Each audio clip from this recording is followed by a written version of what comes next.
Prokuroria Themelore Publike Kavadarin ngriti akt akuz kundër një personi për veprën penale të vrasjes.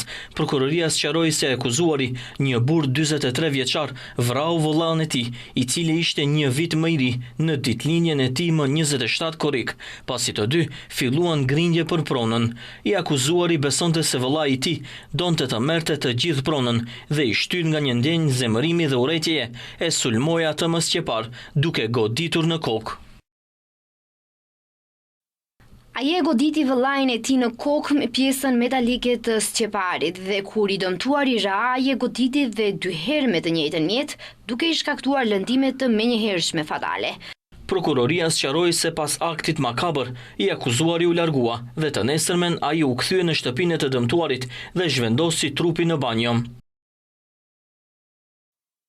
Gjatë ditëve në vijim, ai gjithashtu u kthye për të mbuluar krimin, fshiu gjaku nga dyshemeja dhe objektet dhe çoi trupin në hambar, e varrosi në një hendek dhe vendosi disa objekte mbi të.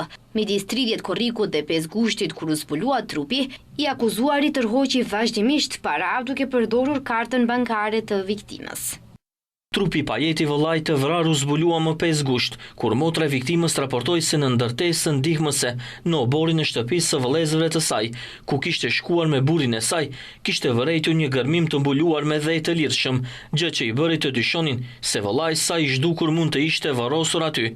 Përveç akt akuzës së ngritur, prokurori publik kompetent kërkoi që masa e paraburgimit e përcaktuar më parë të zgjatet për të pandehurin.